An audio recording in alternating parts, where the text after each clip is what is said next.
नमस्कार learn with Devanshi YouTube channel को आपण मानक स्वागत जनाऊँगी। आमे गतकाली वर्ण पढ़ी थे तुम मन थी पिला माने तो आज आमे डिस्कसन करिबा विभक्ति विषय रे। तमे भाबुथुबो जे मैम नवम श्रेणी सांगे सांगे पढ़ाइले वर्ण तापरे विभक्ति को कहीं पढ़ाइले पिला माने शुण। आमे जदि सिलेबस को देखि पाठ पढ़िबा ताहले सिलेबस तो मन निहाती अत्यंत जरूरी। जदि मु बही सूचीपत्र अनुसार तुम मानक पढ़ाइबा पई चाहिबी सूचीपत्र रे तुमर जहाँ सब अच्छी तुमको बुझिबा पई बहुत कष्टकर हो जिवो आउ तमे बुझी परिबो नाही से सब को। तेणु मु किछि नोट बनेछि तुम मानक पई पूर्व थर भली किछि नोट भी मध्य बनेछि मु सेथि पई आज विभक्ति पढ़ौछि मु। आउ विभक्ति पढ़ेबा परे आउ जो नवम सूचीपत्र देखि नवम श्रेणी बही जो सूचीपत्र देखि पिला माने ए सब अच्छी देख। सूचीपत्र बही आमर अच्छी वर्ण पर पारिभाषिक शब्द पद प्रकरण लिंग वचन पुरुष अणत्व विधि सत्व विधि संधि प्रकरण शब्द रूप धातु प्रकरण कारक और विभक्ति। आमे आज पढ़िबा कोन विभक्ति। तमे भाबुथबो मैम कहीं आज विभक्ति पढ़ेले ए सब को पढ़ेले नहीं कारण तुमको विभक्ति न पढ़े मुझे ए सब को पढ़ाऊँ तुमको टी बुझा कष्टकर हो पिला माने सेतिपई आज आमे विभक्ति पढ़िबा। बुझी पारिल पिला माने विभक्ति कौन पिला माने विभक्ति कौन शब्द शब्द जितेबाला आमे सृष्टि करिबा शब्द शब्द जितेबाला सृष्टि करिबा सेतेबाला विभक्ति आसीबो। विभक्ति आमर संस्कृत ग्रामर पई विभक्ति नित्यांत आवश्यक बा जरूरी होता है सेतिपई आमे विभक्ति पढ़ेबा। आज विभक्ति देखि परथुबो पिला माने विभक्ति होची ये 7 प्रकार। केते प्रकार पिला माने 7 प्रकार कौन प्रथमा विभक्ति द्वितीय विभक्ति तृतीय विभक्ति चतुर्थी विभक्ति पंचमी विभक्ति षष्ठी विभक्ति और सप्तमी विभक्ति परिशेष रे रहूची हमर कोन सप्तमी विभक्ति। केतला विभक्ति हमर ये 7टा विभक्ति। यार किसी चिन्ह अछि जहा कि तुमको ग्रामर रे करबा पई अनुवाद हो वाक्य गठन हो तुमको करबा पई टिके सुविधा हे जिवो। तार किछि चिन्ह जणा अछि तुम मानकु पिला माने टी टी टाई प्रथमा विभक्ति टी टी टाई बुझी पारुछ पिला माने एमित ए भाबर पढ़िबो टी टी टाई। द्वितीय विभक्ति होछि हमर कु कु मानंकु बुझी पारुछ पिला माने कु कु मानंकु। तृतीय होछि रे द्वारा मानंक द्वारा रे द्वारा मानंक द्वारा। चतुर्थी एगेन आसुछि हमर कु कु मानंकु बुझी होछि पिला माने मु बुझेबी एठी काहे कि कुंकु मानंकु द्वितीय रे भी हेछि आ चतुर्थी रे मध्ये काहे कि कुंकु मानंकु हेछि मु ताकू भी बुझेबी डिस्क्रिप्शन देबी निहाती भाबरे डिस्क्राइब करबी व्यस्त होनी। पंचमी रे देछि तापरे रु ठारू मानक ठारू तापरे अछि हमर कोन षष्ठी रंग कर मानंकर रंग कर मानंकर।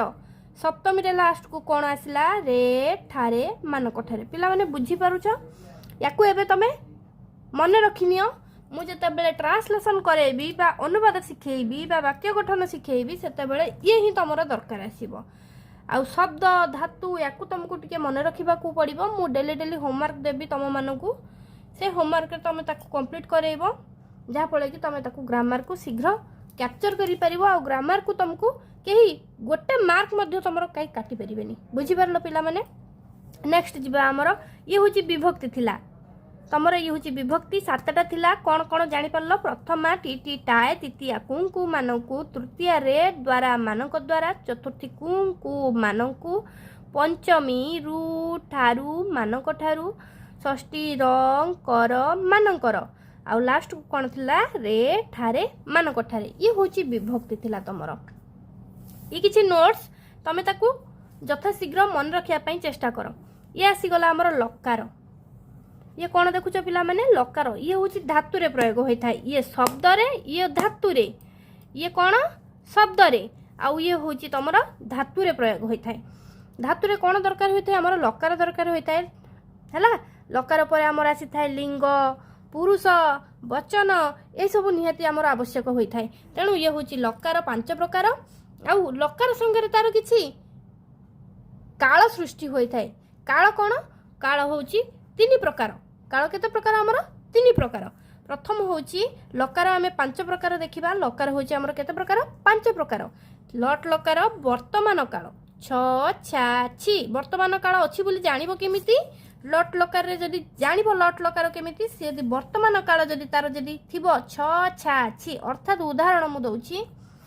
एठी तो उदाहरण मु लेखि नाही तथापि तमे माने बुझी परिबोनी एबे किछि मु हिंट्स दे दउछि छ छा छि बाळ कटि जाउछि ये वर्तमान काल रे जीवो अर्थात तमे वर्तमान काल माने बुझी गलो माने जानि जीवो एटा लट लकार तापर एठी लॉन्ग लकार आसीची लॉन्ग लकार होची अतीत काल ल लाली बापा काली आसन बापा गत काली कटक जाइथिले ल ल लाली जाइथिले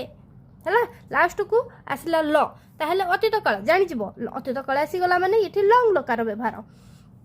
तापर आसी गला लुट लकार पिला माने देखो भले रे ये होची लुट लकार कोन हमर भविष्यत काल अर्थात ब बा बी तार चिन्ह कोन ब बा बी जानि परछो पिला माने लुट लकार ये होची भविष्यत काल ब बा बी हला अर्थात मु काली कटक जे जीबी भविष्यत काल हेई पारे न हेई भी पारे जाई पारे न जाई भी पारे किछ ठीक नाही बुझी परछो ब बा बी ये तार चिन्ह होची कोन ब बा बी तापरे पिला माने आसी गला लट लकार कोन आसला लट लकार आदेश बा उपदेश ये होची 3 प्रकार हमर काल सरी गला पिला माने बुझी परछो ये काल सरी गला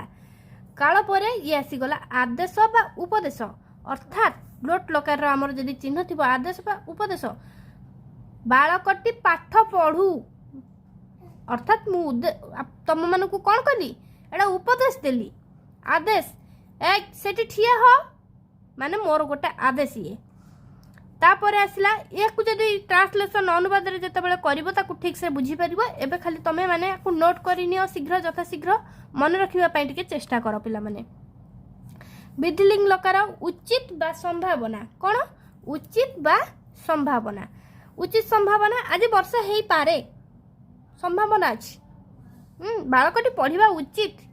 हला एई सब थिले जानिबो एटा विधिलिंग लकार बुझी पाइलो तापर आसी गला एठी हमर कोन पुरुष प्रत्येक लकार को केते भाग रे विभक्त करा जायछि हमर ए जो लकार तमे माने पिला माने पढिलो एठी जो हमर देखो पिला माने ए जो लकार पढिलो 5टी ए 5टी लकार को आमे केतेटी भाग रे विभक्त करि दैछे एबे 3 भाग रे अर्थात प्रथम पुरुष मध्यम पुरुष उत्तम पुरुष प्रथम पुरुष मध्यम पुरुष उत्तम पुरुष तापर आसी गला याकू आमे जदी छाडी दबा तापर याकू लकार को आमे जदी भांगुचे पाउचे पुरुष पुरुष को केते भाग रे विभक्त करा जायछि 3 भाग रे एक वचन द्विवचन बहुवचन एक वचन द्विवचन बहुवचन बुझी परछो पिला माने एक वचन द्विवचन बहुवचन तापरे पुरुष को जदी आमे भांगी दउछे आमे पाउछे कोन लिंग लिंग केते प्रकार से मध्य 3 प्रकार पुल्लिंग स्त्रीलिंग क्लीबलिंग आमे ट्रांसलेशन हो बा वाक्य गठन हो जदी आमे करूचे हमर शब्द हो धातु रूप हो आमे जदी पढिबा ताहले आमे पुल्लिंग स्त्रीलिंग टाकू पढिबा क्लीबलिंग हमर सब क्षेत्र रे दरकार होई न थाए म दरकार पड़े नाही बेसी व्यवहार तार हुए नाही पिला माने बुझी पारुछ आउ ये पुरुष लकार पुरुष आउ वचन आउ लिंग को जदी यार फुल वीडियो देखिया पई चाहू छ ताहले मते कमेंट बॉक्स रे यथा शीघ्र कमेंट करो मु यार फुल वीडियो छाड़ीबी आउ मो पढ़ा जदी तम मानकु पिला माने भलो लागुची